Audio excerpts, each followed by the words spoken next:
नमस्कार दोस्तों, mister education channel पर आपका स्वागत है। इस वीडियो में हम प्राचीन भारत से संबंधित सभी महत्वपूर्ण क्वेश्चंस पर चर्चा करेंगे जो कि ऑल गवर्नमेंट्स एग्जाम पंजाब और इंडिया के लिए आवश्यक हैं। तो चलिए वीडियो शुरू करते हैं। आज हम 5वां पार्ट करेंगे जिसमें हमारा पहला भाग है मौर्य उत्तर या गुप्त पूर्व काल।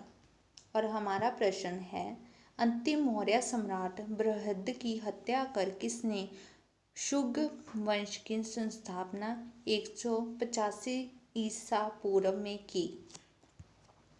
ए. पुष्यमित्र।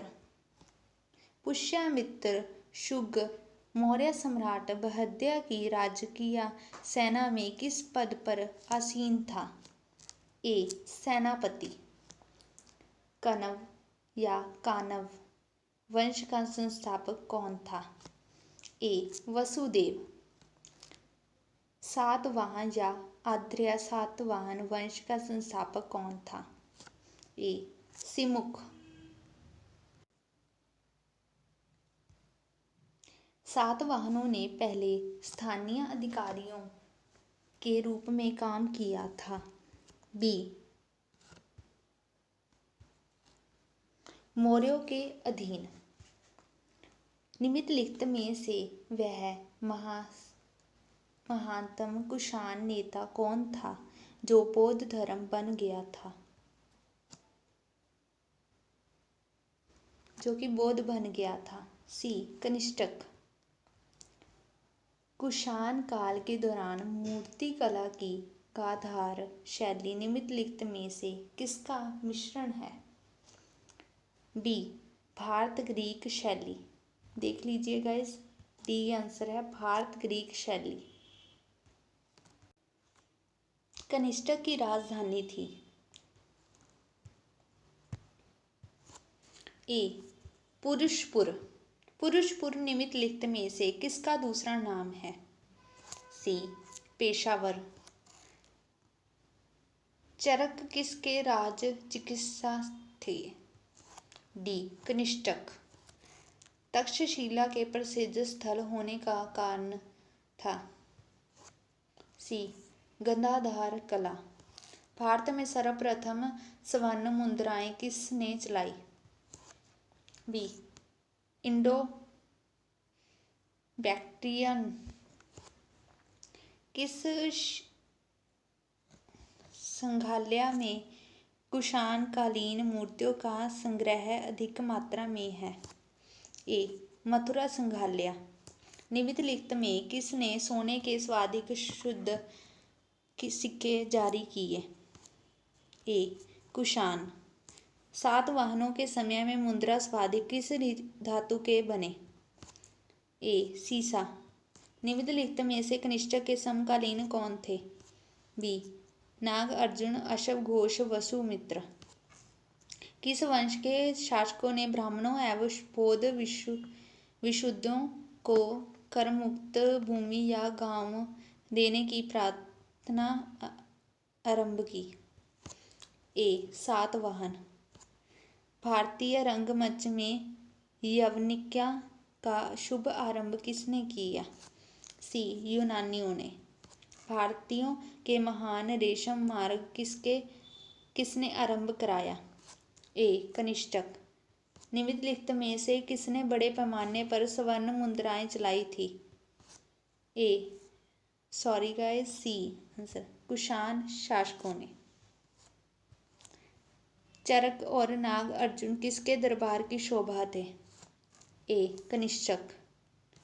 शक संवत का प्रारंभ किस सम्राट के शासनकाल में 78 ईसा में हुआ था?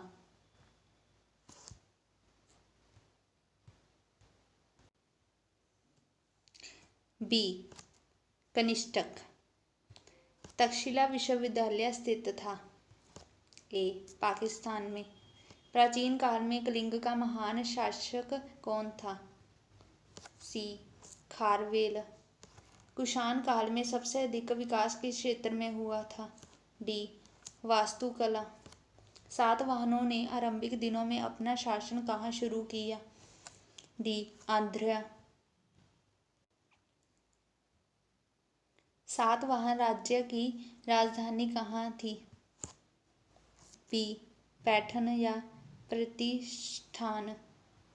निम्नलिखित में से कौन सा अभिलेख कलिंग नरेश खारवेल से संबंधित है? ए हाथी गुप्तमा। किस सातवाहन नरेश ने गाथा सप्तशती नामक महत्वपूर्ण कृति की रचना की? सी हाल। सातवाहन शासकों की राजकीय भाषा थी? बी प्राकृतक। निम्नलिखित में राजवंशों पर विचार कीजिए। एक सातवाहन, दूसरा गुप्त, तीसरा शुंग, चौथा चोल।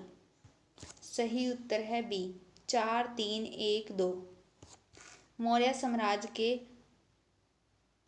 अध्यवसाय के पश्चात कई आक्रमणों की श्रृंखला रही। भारत पर सबसे पहले आक्रमण निम्नलिखित में से किसने किया? बैक्ट्रियन या ग्रीक? सूची 1 को सूची 2 के साथ सम्मिलित कीजिए तथा सूचियों के नीचे दिए गए कूट का प्रयोग करते हुए सही उत्तर चुनिए। इसमें हमारा सही उत्तर है डी। विक्रम संवत कब से प्रारंभ हुआ? बी 58 ईसा पूर्व। सूची 1 को सूची 2 के साथ सम्मिलित कीजिए। सही उत्तर है डी। मौर्यों के बाद दक्षिण भारत में सबसे प्रभावशाली राज्य था? ए सातवाहन। बुद्ध की खड़ी प्रतिभा निम्न में से किस काल में बनाई गई? बी कुषाण काल। शुंगु वंश के बाद किस वंश ने भारत पर राज्य किया? सी कण्व। किस चीनी जनरल ने कनिष्क को हराया था? ए पैन चाउ। उत्तरीय तथा उत्तरीय पश्चिम भारत में सर्वाधिक संख्या में तांबे के सिक्कों को जारी किया था? बी कुषाणों ने। कथन ए कुषाण फारस की खड़ी और लाल सागर से होकर व्यापार करते थे। कारण उनकी सुगठित नौसेना उच्च कोटि की थी। सही उत्तर है सी। ए सही है किंतु आर गलत है। जो कला शैली भारतीय और ग्रीक या यूनानी शैली का सम्मिश्रण है उसे कहते हैं? सी गाथाधार। कनिष्क बौद्ध धर्म की किस शाखा का अनुयायी था जिसका प्रसार उसने मध्य एशिया व सुदूर पूर्व में किया?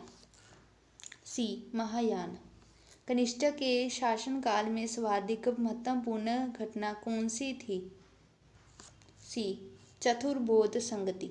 प्राचीन भारत में महान व्याकरण पतंजलि किसका समकालीन था? डी पुष्यमित्र शुंगु। सर्वप्रथम भारत में विशुद्ध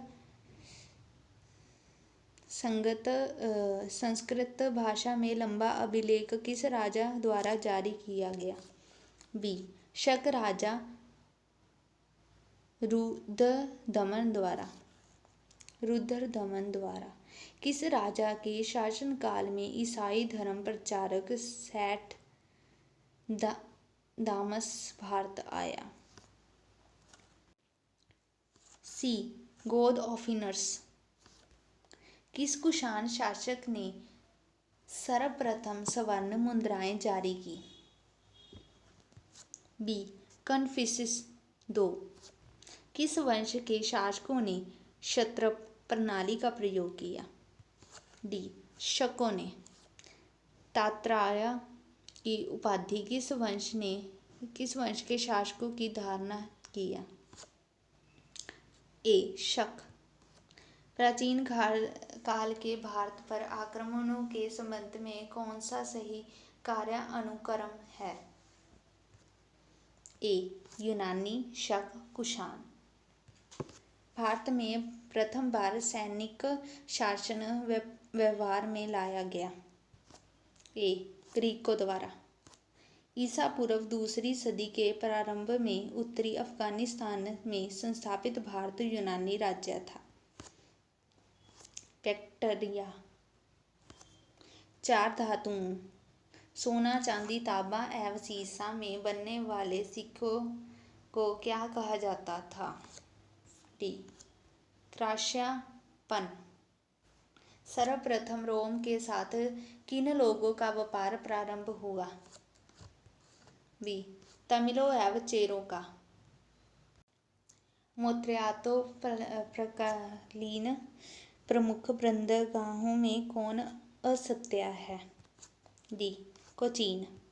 निम्न में से किस स्थान को पेरिप्लस ऑफ द इरीथ्रियन सी में पौंडक्यो नाम से संबोधित किया गया है?